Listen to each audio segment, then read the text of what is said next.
오늘은 종려주일입니다. 종려주일은 사람들이 예루살렘으로 입성하시는 예수님을 환영하는 그러한 날이죠. 이걸 기억하십시오.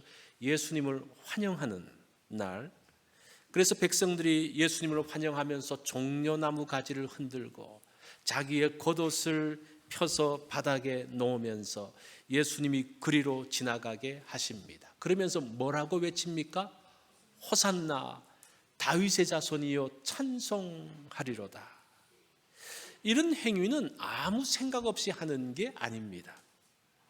이런 행동과 외침에는 의미가 있다는 겁니다. 길가에 자기의 겉옷을 편다는 것은 왕을 환영하는 그러한 모습입니다. 열왕기하 9장 1절을 보면 예후를 왕으로 세울 때 그런 모습이 나타납니다. 북이스라엘의 가장 암울했던 시기가 아합의 시기지 않습니까? 아합의 시대에 하나님께서 그 범죄함을 보면서 그들을 심판하기 위해서 예후라는 사람을 세웁니다. 그 사람은 장군이었습니다.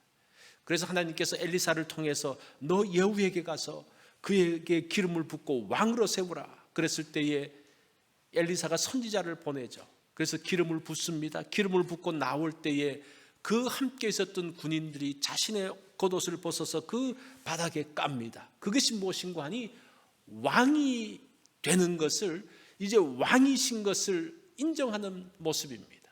그리고 호산나라는 말이 무슨 말입니까? 이제 우리를 구원하십시오라는 말이죠. 이제는 왕으로 오셔서 자신의 적들로부터 구원해 줄 것에 대해서 요청하는 그런 내용입니다. 그래서 이런 것을 보면 예수님이 예루살렘을 입성할 때에 종려나무를 흔들고 종려가지를 흔들고 겉옷을 바닥에 펴고 호산나 부르는 것은 왕의 입성, 메시아의 입성을 환영하고 있는 그러한 모습입니다. 예수님이 예루살렘 입성하실 때에 왕으로 메시아로서 입성하고 있습니다. 그것을 백성들이 알고 있는 거예요. 당시 백성들은 예수님이 정치적인 메시아로 오셔서 지금 자신들을 압제하고 있는 저 로마를 물리치는 것을 원했습니다. 지금 그들이 이렇게 피폐하고 힘들게 사는 것은 저 로마 때문에 어렵고 힘들다고 생각을 했습니다. 그런데 예수님은 영적인 메시아로 오십니다. 하나님 나라를 세우려고 했습니다. 그러다 보니까 방향이 안 맞는 거예요. 하나님 나라의 메시아로 오신 예수님이 어떤 일을 우선적으로 해야 될 것인가? 이 예수님이 우선적으로 해야 될 일이 무엇인가 하니 하나님의 집인 성전을 정결하게 하는 것을 예수님은 우선으로 생각했습니다. 그런데 백성들은 뭘 우선으로 생각합니까? 저 로마를 무찌르는 것을 우선으로 생각하는 거예요. 그러다 보니까 뭔가 핀트가 안 맞는 거예요. 백성들의 기대와는 달리 예수님은 오셔서 지금 유대의 성전 지도자들과 부딪힘이 되어지고 있습니다. 자, 그런 배경 가운데서 오늘 사건이 벌어지고 있는 것을 보게 됩니다. 예수님은 성전을 회복하기 위해서 오신 분입니다. 유대 사람들은 지금 로마 때문에 우리가 힘들다고 생각합니다. 그래서 마음대로 하나님을 섬기지 못한 것이 저 로마 때문이라고 생각합니다. 그러나 예수님의 생각은 달랐습니다. 지금 유대의 문제는 성전이 온전한 기능을 하지 못하기 때문에 생기는 문제라고 생각했습니다. 우리가 그렇게 생각할 수가 있죠. 우리가 어떤 문제가 있고 어려움이 있으면 저 문제 때문에, 저 문제만 없어지면 나는 편안할 것이라고 생각을 해요. 그래서 저 문제만 없어지면 좋겠다고 생각합니다. 그런데 그 문제가 없어졌어요. 그 문제가 없어지면 문제가 다 사라지는 겁니까? 또 다른 문제가 오죠. 외부적인 환경적인 문제는요, 계속적으로 옵니다. 무엇을 바꿔야 되는 거 아니? 내 내면의 자세를 바꿔야 되는 거예요. 내 마음의 자세를 바꿔야 되는 거예요. 나의 영적인 모습을 바꿔야 되는 겁니다. 문제는 내부에 있는 것을 볼 수가 있습니다. 지금 그 문제예요. 유대 민족의 문제는 로마의 문제이기 이전에 유대 내부의 문제였다는 겁니다. 가장 중요한 하나님을 하나님을 섬기는 그 일 가운데서 유대 성전이 하나님의 성전으로 정결케 되어지고 깨끗하게 되어지는 것, 지금 그것을 예수님이 말씀하고 있습니다. 어떻게 회복돼야 됩니까? 하나님의 성전은 기도하는 집이라고 말하죠. 이게 첫 번째 회복의 모습입니다. 13절 우리 잘 알죠? 같이 이걸 읽어볼까요? 시작. 기록된 바 내 집은 기도하는 집이라 일컬음을 받으리라 하였거늘 너희는 강도의 소굴을 만드는도다 하시니라. 지금 예루살렘 성전이 기도하는 집이 아니라 뭐라는 겁니까? 강도의 소굴이라는 거예요. 이거 얼마나 심각한 이야기입니까? 굉장히 큰 문제죠. 근데 여기서 잠깐 짚고 넘어갈 게 뭔가 하니, 하나님의 집은 기도하는 집이라. 왜 기도하는 집이라 그랬을까? 저도 그런 생각. 이 하나님의 집 성전, 이곳이 하나님을 예배하는 집이다, 또 하나님의 말씀을 듣는 말씀의 집이다, 그렇게 하면 조금 더 이해가 될 건데 왜 기도하는 집이라 그랬을까? 저는 좀 그렇게 좀 궁금했어요. 여러분들은 어땠습니까? 왜 여기 와서 그냥 기도만 하는 것인가? 이런 생각들이 들잖아요. 기도라고 할 때 이것은 하나님과의 만남을 이야기하는 거예요. 만남. 구약시대에 성막이 있었지 않습니까? 성전이 짓기 전에 성막이 있었는데 그 성막의 이름이 여러 가지가 있었어요. 그 중에 하나가 회막이라는 이름이 있습니다. 이 회막이라는 이름이, 회라는 것은 모일 회자거든요. 그러니까 회막이라고 했을 때의 강조점은 하나님과의 만남의 강조점이 있습니다. 그래서 하나님의 집은 뭡니까? 하나님과 만나는 장소입니다. 그래서 우리가 기도하는 집이라고 했을 때 우리가 늘 하는 기도가 나 혼자만 막 이야기하다 보니까 기도가 나 혼자만 말하는 것처럼 생각하는데, 기도는 하나님과 만나는 거예요. 하나님과 대화하는 거예요. 그래서 내 집은 기도하는 집이라고 했을 때 하나님을 예배하고 하나님의 말씀을 듣고 내가 하나님 앞에 아뢰는 그 모든 게 다 포함되어져 있다라고 여러분들이 생각하시면 그런 오해가 없을 것입니다. 자, 이 모든 것들을 다 포함한 하나님께 기도하는 집으로서의 성전이 서야 된다고 말합니다. 두 번째 성전의 모습은 회복의 장소입니다. 이 마태복음이 독특하게 지금 성전 청결 사건을 말하면서 이 14절의 내용이 독특하게 나와요. 맹인과 저는 자들이 성전에서 예수께 나오매 고쳐주시니, 특별히 보세요. 보지 못하는 사람과 저는 사람들을 고쳐주셨다라고 이야기합니다. 근데 그 당시의 성전에는 맹인과 저는 사람들이 출입금지였어요. 자, 그것을 회복시켜주고 있습니다. 이런 배경은 다윗 시대로 거슬러 올라갑니다. 다윗이 이제 그 당시에 여부수 족속들이 갖고 있었던 시온 산성을 치기 위해서, 그것을 얻기 위해서 올라갑니다. 올라갈 때 이 여부수 사람들이 조롱하면서 뭐라고 말했는가 하니, 다윗에게 이르되 내가 결코 이리로 들어오지 못하리라. 맹인과 다리 저는 자라도 너를 물리치리라 하니, 그 시온 산성이 얼마나 강력했는지, 야, 우리가 장애인들이 지켜도 너희들 다 이길 수 있어, 뭐 그런 말을 했어요. 그러자 다윗은 그 성을 청해서 정복을 합니다. 그리고 그 성의 이름을 다윗성이라고 불러요. 그 성이 예루살렘 성이에요. 그래서 예루살렘 성을 다윗성이라고도 하기도 하고 시온성이라고도 하기도 하는 게 바로 이런 배경 가운데서 나오는 겁니다. 그리고 난 다음에 다윗이 이렇게 이야기를 합니다. 사무엘하 5장 8절에 보면, 그날에 다윗의 마음에 미워하는 다리 저는 사람과 맹인을 치라 하였으므로 속담이 되어 이르기를 맹인과 다리 저는 사람은 집에 들어오지 못하리라. 이 집에, 예루살렘 집에 들어오지 못하리라 했는, 그것을 가지고 종교 지도자들이, 사실 이건 그런 의미가 아닌데 그냥 그 말만 듣고 맹인과 저는 자는 못 들어와 이렇게 막아버린 거예요. 사실은 실제로 하나님의 집에 와서 하나님의 성전에 와서 은혜를 받아야 되고 위로를 받아야 되고 치유를 받아야 될 사람들이 누굽니까? 이런 사람들이에요. 이런 사람들을 맡고 있는 곳에서 특별히 마태는 이 구절을 넣음으로 인해서 예수님이 회복시키는, 보지 못하는 사람들과 저는 사람들과 문제 있는 사람들을 회복시키고 치료하시는 분이라고 말합니다. 이사야 선지자는 메시아 시대의 모습을 이렇게 말하고 있어요. 이사야 35장 5절 6절에 보면 그때에 맹인의 눈이 밝을 것이며 못 듣는 사람의 귀가 열릴 것이며 그때에 저는 자는 사슴같이 뛸 것이며 말 못하는 자의 혀는 노래하리니 이는 광야에서 물이 솟겠고 사막에서 시내가 흐를 것이며. 이게 메시아 시대의 모습, 성전의 온전한 모습으로 이야기하고 있는 거예요. 예수님이 지금 그걸 하고 계시는 거예요. 이사야의 예언을 완성하고 있습니다. 그러면서 성전은 하나님의 집일 뿐만 아니라 회복의 장소라고 말씀을 하고 있습니다. 또한 오늘 본문에 보니까요, 하나님의 집은 찬양하는 장소라고 이야기를 합니다.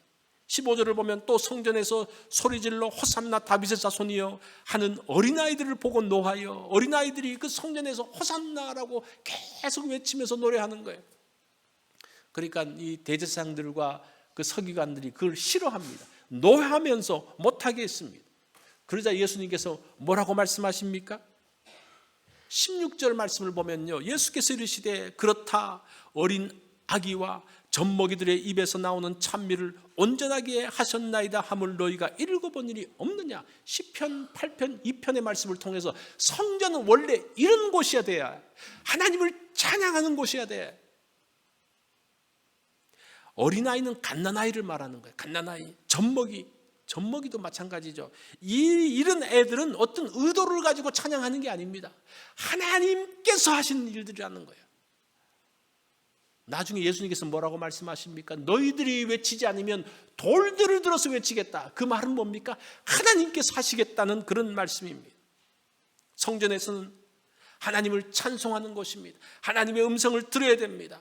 하나님의 말씀이 다시 회복되어지는 그러한 온전한 성전의 모습을 지금 예수님이 만들고 있는 거예요. 지금 그분이 왕으로 또 메시아로 오셔서 하는 일들이 가장 우선적으로 하는 일들이 뭡니까? 성전을 회복하는 일이에요. 성전이 회복되어져야만이 이스라엘 백성들이 다시 힘을 얻고 그 가운데서 새로운 에너지가 만들어진다는 것. 우리가 주일날 나와서 예배하는 것, 여기서 여러분 어떤 에너지를 받습니까?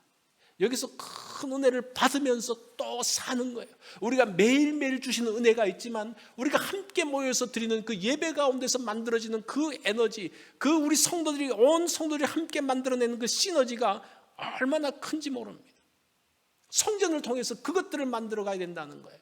그 성전은 어떤 곳입니까? 기도하는 집입니다. 회복의 장소입니다.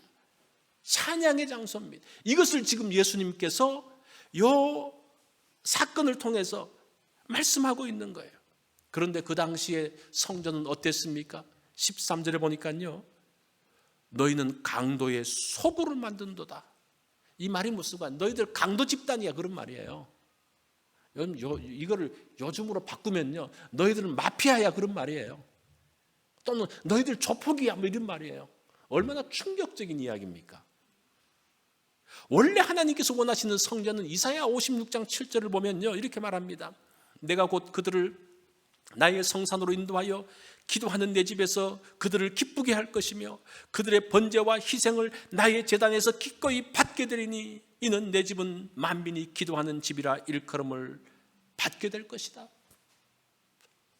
내 집은 만민이 기도하는 집이다. 여기 와서 하나님이 주시는 기쁨을 누릴 것이다. 그런데 그곳에 와서 기쁨을 누리느냐? 누리지 못해요. 그러면서 예수님께서 강도의 소굴을 만든다는 것이 예레미야서의 말씀을 통해서 말하는 겁니다. 예레미야 7장 11절에 보면 내 이름으로 일컫는 받는 이 집이 너희 눈에는 도둑의 소굴로 보이느냐? 이게 지금 남왕국 유다가 멸망하기 직전의 성전의 모습이에요. 그 직전의 성전의 모습이 이랬다는 겁니다. 너희들 봐라, 역사를 한번 봐라. 지금 이스라엘이 멸망하고 바벨론 포로 직전에 하나님께서 예레미야 선지자를 통해서 이 성전이 도둑의 소굴이라고 이야기했는데 지금 예수님께서 동일하게 강도의 소굴이라고 말하는 것처럼 이 성전이 끝날 날이 얼마 남지 않았다는 것을 사실 예언하고 계시는 거예요. 말씀하고 계시는 거예요. 당시 예루살렘 성전은 어땠습니까? 12절에 보니까요, 예수께서 성전에 들어가서 성전 안에서 매매하는 모든 사람을 내쫓으시며 돈 바꾸는 사람들과 상과 비둘기 파는 사람들의 의자를 둘러엎으시고, 이 돈 바꾼다는 것은 성전세를 거두는 겁니다. 성전세를 거두는 그런 모습을 말하는 거예요. 1년에 매년 이스라엘 백성들은 성전세를 했습니다. 이게 성전에 드리는 일종의 이제 헌금이라 그럴까요? 의무적으로. 그 외에 또 여러 가지 헌금이 있지만 의무적으로 드리는 게 성전세가 반세겔입니다. 반세겔은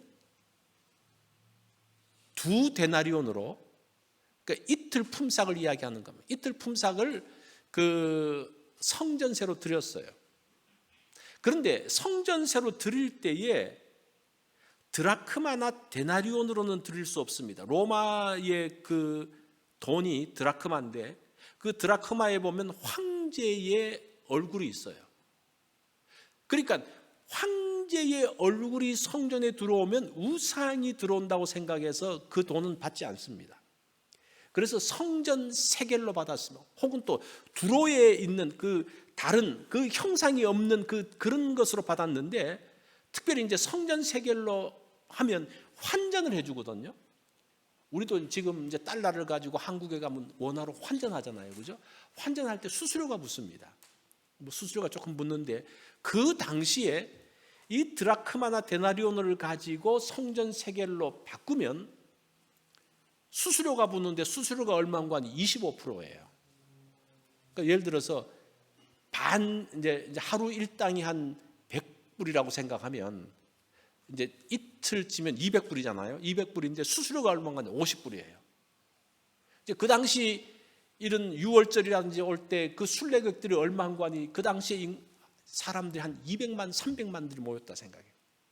절반이 여자라고 생각하고 이렇게 하면 한 100만만 생각해도 그 수수료가 얼마입니까? 지금 성전세는 그냥 성전을 위해서 성전 보수하고 그걸 위해서 드리는 거 오케이 드리는데, 그 수수료가 얼마입니까? 엄청난 것들을 받는 거예요. 뿐만 아니라 거기에서 이제 제물을 드리기, 제사를 하려고 하면 제물을 가져와야 되는데, 그 제물을 드릴 때 흠없는 제물을 가져와야 돼요. 그 사람들이 어떤 것이 흠없는 제물입니까? 다른 데서 갖고 오면 하여튼 꼬투리 잡아서 흠 있다 그러고, 자기가 그 성전에서 준비한 예비한 양을 사고, 심지어는 비둘기까지, 비둘기는 가난한 사람이 드리는 예물인데 그 비둘기까지 해도 그 가격을 엄청나게 붙여가지고 파는 거예요. 그냥 거기 오면 완전히 그냥 다 빈털터리가 되는 거예요. 그래서 지금 예배드리기 위해서, 하나님을 제사하기 위해서 왔는데 이리저리 돈 뜯기니까 어떻습니까? 그 가운데 무슨 기쁨이 있겠습니까? 그 가운데 무슨 즐거움이 있겠습니까? 제사를 드리려고 해도 자신이 원하는, 원래 이 제사를 드릴 때 양을 드리려고 하면요, 원래 양을 태어날 때보다 가장 튼실하고 가장 좋은 그 양을 드리려고 사람들이 준비를 합니다. 그 양을 들고 왔는데 그 양은 안 된다는 거예요. 자기가 봤을 때 더 못한 양을 가지고 제사를 드려야 되는 거예요. 그러면서 마음이 상하는 거예요. 그게 다 뭡니까? 뭐 때문에 그렇습니까? 돈 때문에 그런 거예요. 그러면서 기도하는 집을 강도의 소굴로 바꿨다라고 말하면, 너희들 지금 강도짓 하는 거야. 지금 그 말하고 있는 거예요. 여러분, 강도의 소굴이라는 말을 한번 잘 보세요. 소굴이 뭡니까? 소굴, 산채, 산적들의 산채가 어떻습니까? 자기들끼리는요 좋아요, 그죠? 거기서 파티도 해요. 그곳은 안전한 곳이에요. 자기들끼리는 지켜주면서 의리가 있는 곳입니다. 이게 참 강도의 소굴이라고 했던 게, 자기들끼리는 좋아요. 많은 돈을 벌기 위해 서로에는 후하게 대해줍니다. 로마도 그 성전을 건드리지 못해요. 그 건드렸다는 큰일 나요. 그러니까 그 산채가, 그 소굴이 얼마나 안전한지 몰라요. 어떤 유다 백성들도 지금 이런 문제를 가지고 컴플레인 할 수가 없어요. 그 잘못했다가는 완전히 매장당하니까. 누구도 손대지 못하는 그 성전 구역을 딱 쳐놓고 거기서 엄청난 돈들을 벌어들이는데 누구도 말하지 못하는 안전한 곳, 그런 면에서 강도의 소굴이라 그래요. 성전이 왜 이런 모습들을 하게 됐을까? 사실은 시작부터 잘못됐어요. 지금 이 시대의 성전은 헤롯 성전이잖아요. 헤롯이 성전을 짓습니다. 왜? 백성들에게 이 사람은 이둠의 사람이잖아요. 원래 에돔 족속의 사람이에요. 그런데 유대인들을 다스리니까, 에서의 후예가 자기들을 다스리니까 백성들이 불만이 많을까 봐 백성들이 원하는 성전을 지어줍니다. 이미 무너져버린 그 스룹바벨 성전 위에다가 성전을 짓는데 엄청나게 크게 져요. 금으로 치장을 합니다. 수십 년에 걸쳐서 성전을 짓습니다. 예수님 계실 때 아직까지도 성전 그 공사가 완공이 안 됐어요. 그냥 계속적으로 큰 성전, 엄청나게 많은 돈을 들어갔으면 거기서 수익을 만들어내야 되잖아요. 그 돈이 다 어디서 나오는 겁니까? 거기서 뭔가가 나와야 되잖아요. 그래서 그 대제사장들과 그거를 관리하는 사람들이 사두개파 사람들이거든요. 그 사람들이, 사두개인들이 성전 관리인들입니다. 그 사람들과 결탁을 해서 거기서 엄청난 돈들을 만들어내기 시작을 합니다. 누구도 이 이권을 포기할 수가 없는 거예요. 그리고 제사를 드리고 나면 거기서 이 제사의 그 피가 있잖아요. 그 기름진 피를 어느 그 밭으로 내느냐에 따라 또 거기서 또 돈을 받고 엄청나게 돈을 만들어내는 그 성전, 그것을 예수님이 잘못됐다고 지적하니까요, 자기네들이 이권을 건드리는 거예요. 여러분, 제일 무서운 게 뭡니까? 이권을 건드리면요 살아남지 못해요. 예수님이 지금 그 이권에 대해서 지적을 하잖아요. 너희들 강도라고 말하잖아요. 그래서 예수님이 죽으시는 겁니다. 많은 예수님의 그 문제가 있지만 예수님이 죽으시는 결정적인 이유가 바로 이 성전 사건이에요. 예수님은 요한복음 2장 19절에서 이렇게 말하죠. 너희가 이 성전을 헐라 내가 사흘 동안 일으키리라. 예수님은 새로운 성전을 세우기 위해서 자신의 몸을 찢으시는 겁니다. 이것을 위해서 메시아로 오셨던 것. 그래서 예수님의 그 종려 주일에서 예수님을 오시는 그 환영하는 인파들이 싹 돌아서는 이유가 뭡니까? 그 이권들을 건드리면서 그 당시의 것들을 말하면서 그 사람들이 이제 예수님을 죽이는 사람들로 바뀌게 되어지는 것을 보게 됩니다. 자, 그러면서 예수님이 떠나십니다. 예루살렘 성으로 떠나십니다. 이 17절 장면이 이걸 보면서요, 정말 에스겔의 말씀이 생각나는 그 말씀이에요. 같이 한번 읽어볼까요? 시작. 그들을 떠나 성 밖으로 베다니에 가서 거기서 유하시니라. 자, 베다니로 나가시는데 베다니가 예루살렘 동쪽에 있거든요. 그러니까 예수님이 지금 동쪽 문을 통해서 나가셔요. 마태가 지금 이걸 기록하면서 뭐를 생각했을까? 에스겔서 10장 18절을 생각하는 거예요.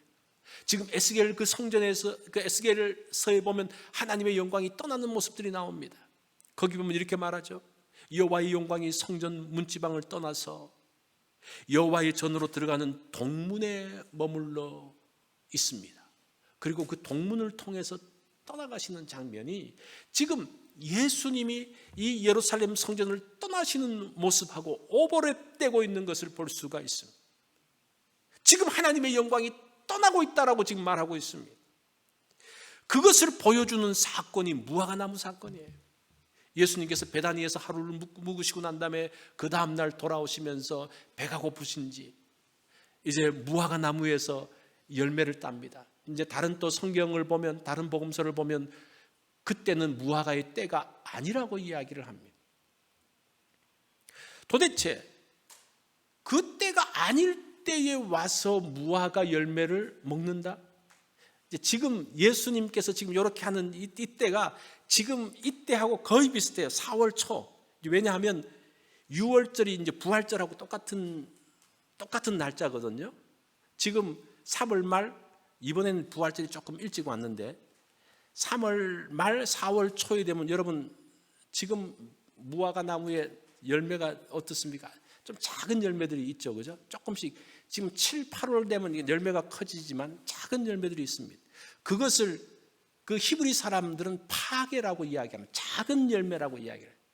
그래서 가난한 사람들, 특별히 먼데 여행 와서 오는 사람들이 그 무화과 나무에 가서 그런 작은 열매, 아직은 맛은 좋지 않지만 그것을 먹었던 그 열매. 근데 그 무화과 나무가 잎이 무성해서 열매라도 좀 있을 줄 알았는데 그곳에 가보니까 열매가 없는 거예요. 열매를 따먹어서 없는 게 아니고 원래부터 없는 거예요. 그 나무는 어떤 나무입니까? 원래 열매를 맺지 못하는 무화과 나무였어요. 그래서 그것을 저주하자 그 나무가 말라버립니다. 사람들은 이것을 잘 이해를 못하는데 사실 이건 상징적인 사건이에요. 무화과의 존재 목적이 뭐냐는 거죠. 무화과의 존재 목적이 뭡니까? 관상용이 아닙니다. 무화과는 열매를 얻기 위해서 하는 겁니다. 그런데 존재 목적을 잃어버린 그 무화과 나무를 저주하는 것처럼 존재 목적을 잃어버린 저 성전을 저주하는 사건을 이 무화과 사건을 통해서 보여주고 있는 거예요. 실제 존재 목적을 잃은 성전은 주 70년에 완전히 무너져 버립니다. 예수님께서 있었던 그 사건 한 40년 후에 완전히 무너져 버립니다. 로마 군인들이 그 성전을 불태웁니다. 불태우니까 지붕에서부터 벽을 타고 뭔가 흘러내려요. 그게 뭔가 아니 황금이에요. 금이 막 흘러내려요. 그걸 보면서 사람들이, 그 군인들이 어떻게 합니까? 금이 흘러내리니까 그걸 가가지고 모든 벽돌들을 다 쪼개서 그 사이에 박혀있던 금을 다 캐옴으로 인해서 예루살렘 성전이 돌 하나 돌 위에 넘지 않고 완전히 파괴되어지는 그러한 것들이 이 가운데 나오고 그것을 상징적으로 보여준 사건이 무화과 나무를 저주한 사건이라는 겁니다. 정말 무서운 일들이 벌어지고 그때에 그 사두개파 사람들이 다 죽임을 당해요. 예수님께서 말씀하시죠. 그 온전치 못한 것이, 제가 정확하게 잘 생각이 안 나는데요. 가증한 것이 성전에 쓴 것을 보거든, 거룩한 곳에 쓴 것을 보거든 너희들은 도망가라. 근데 그때의 말씀을 기억했던 사람들은 그것을 보면서 그 당시 70년대에 예루살렘을 들어오면서 그 성전에 이 로마의 군인들이 들어갑니다. 이 군인들이 들어갈 때 그 군장이 뭡니까? 독수리 군장이잖아요. 성경에 보면 독수리는 부정한 짐승이에요. 독수리 군장이 성전으로 들어갑니다. 그리고 황제의 초상이 성전으로 들어갑니다. 우상이 들어갑니다. 그걸 보면서 이 말씀을 기억했던 사람은 도망가는데 사두개파 사람들은 도망갈 수가 없어요. 이 성전을 포기할 수가 없는 거예요. 황금 알을 낳는 거위를 어떻게 포기할 수가 있습니까? 그거 지키다가 사두개파 사람들은 다 몰살당하게 됩니다. 자, 이러한 것들이 지금 이 종려주일 있었던 성전 청결 사건을 통해서 지금 말씀해주고 있습니다. 그러면서 무화과 나무가 마르고 난 다음에 예수님께서 갑자기 기도에 대한 말씀을 하세요. 뭔가 좀 뜬금없는 이야기처럼 보이는데 제자들이 말하죠. 예수님, 무화과 나무가 정말 말랐네요. 그러니까 예수님께서 이렇게 답변하십니다. 21절이 그 답변이에요. 예수께서 대답하여 이르시되 내가 진실로 너희에게 이르노니 만일 너희가 믿음이 있고 의심하지 아니하면 이 무화과 나무에게 된 이런 일만 할 뿐 아니라 이 산더러 들려 바다에 던져지라 하여도 될 것이요. 사실은 이 산더러, 이 산은 어떤 지시하는 산이 있잖아요. 이 산더러 바다, 이 바다도 정관사가 있어요. 그 바다에 도대체 이 산은 뭘까? 뭐 정확하게 알 수는 없지만 이 산이 아마 예루살렘 그 성전산을 말하는 것이 아닌가라고 조금 추측을 해봅니다. 어쨌든 그것이 무너질 것에 대한 예언을 말씀을 다시 한번 하는. 그러면서 여기 보세요. 의심하지 아니하면 이 말이 무슨 말인 거니? 우리가 이거를 보면서 그렇지, 우리가 그냥 믿음으로 기도하면 다 돼. 그것보다는 의심하지 않는다는 이 말은 무슨 말인가 하니 분별한다는 그런 말입니다. 그래서 이 말을 다시 한번 번역을 해보면요, 믿고 자기 뜻대로 판단하지 않고 하나님의 뜻을 분별하여 구하면 다 될 것이다, 그런 말이에요. 내가 하고 싶은 대로 다 이거 구해놓고 하나님 해주십시오 그런 게 아니라 분별해서 하나님의 뜻을 분별해서 기도하면, 이제 그렇게 하면 우리가 이제 오해가 없겠죠. 그리고 될 것이라는 말은 수동태인데 신적 수동태예요. 누가 한다는 겁니까? 하나님이 하신다는 말씀이에요. 자, 그러면서 22절에도 이렇게 말씀합니다. 너희가 기도할 때에 무엇이든지 믿고 구하는 것은 다 받으리라 하시니라. 이게 우리가 좋아하는 말씀이죠. 다 받으리라, 믿고 구하는 거. 여기서 믿고 구하는 게 뭐냐? D.A. 칼슨이라는 분, 이분은 굉장히 유명한 그 신학자인데 이렇게 말해요. 예수의 이름을 걸고 구하는 것은 들으신다. 그러니까 아까 이제 말하고 똑같죠. 분별해서 예수님의 뜻을 분별해서 구하는 것은 들으신다는 그런 말입니다. 믿는다는 것이 내 확신이 아니고 예수님이 메시아이심을 믿는 그런 거. 기도할 때 예수님이 메시아이시고 하나님이심을 믿고 구하는, 또 예수님의 이름을 걸고 구하는 것은 들으시리라. 제가 너무 좀 이렇게 까다롭게 이야기했나요? 아무튼 우리의 기도의 방향이 어떻게 해야 된다는 것을 이것을 통해서 또 알 수가 있는 거죠. 이게 회복된 성전의 모습이고 하나님께 나아가는 기도의 모습이라는 겁니다. 기도하는 집이다? 어떻게 기도해야 되냐? 이렇게 기도해라. 이게 지금 이런 구조로 되어 있다는 겁니다.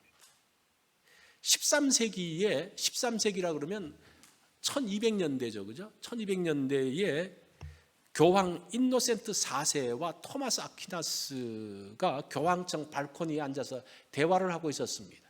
그 당시 교황은 최고였어요. 최고의 권력을 갖고 있었던, 모든 국왕들도 다 그 앞에 무릎을 꿇을 정도의 때가 이때입니다. 인노센트 4세에 있었던 때입니다. 그때 이제 이 토마스 아퀴나스는 중세의 대신학자죠. 두 사람이 이제 발코니에 앉아서 대화를 하고 있는데 저쪽에서 수레들이 쫙 들어와요. 그래서 이제 헌금을 실은 수레들이, 그 금과 은 보화를 실은 수레들이 쫙 들어오고 있습니다. 그러면서 이 교황이 이렇게 말합니다. 아퀴나스, 저기를 보시오. 이제 교회는 금과 은은 내게 없다고 말하던 시대는 지나갔어. 이제 엄청난 헌금이 들어온다는 거예요. 이제 그 말을 듣고 있던 아퀴나스가 이렇게 말합니다. 예, 교황님, 그렇습니다. 그러나 이제 교회는 못 걷는 자들에게 일어나 걸으라고 말하는 시대는 끝났습니다. 이렇게 답변을 했다고 합니다. 이게 굉장히 상징적인 대화인 것 같아요. 이제 그 당시에 그 교황이, 그 교회들이 전 세계를 지배하면서 많은 권력들은, 많은 돈들은, 많은 힘들은 가졌지만 무엇을 상실했다는 겁니까? 능력을 상실해버린, 진리의 말씀을 상실해버린, 또 한 번 중세 시대 때에 다시 한번 강도의 구렬로 만들어지는 그러한 것. 참 이거 보세요. 이게 참 역사가 이렇게 반복되는 것 같아요. 이것을 회복하는 것, 이런 때를 기억하는 게 종려주일이라는 거예요. 예수님을 환영하는데 어떤 예수님을 환영하는 겁니까? 성전을 회복하는, 다시 성전을 회복하고 다시 성전의 능력을 회복하는 그러한 하나님의 집으로서 세우는, 그것을 위해서 오시는 예수 그리스도를 환영하는 절기가 뭐라는 겁니까? 종려주일이라는 거예요.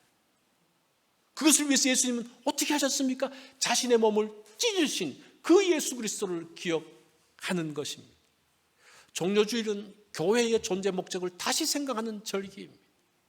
교회가, 또 성도들이 물질인가 진리인가, 이 둘 중에서 어떤 것을 선택해야 할 것인지를 오늘 이 사건을 통해서 우리에게 보여주고 있습니다. 우리가 오늘 종려주일을 맞이하면서 다시 진리이신 하나님의 말씀으로 만족하는 교회, 그러한 성도가 되는 것을 결심하는 그러한 주일이 되어지기를 바랍니다. 기도하겠습니다.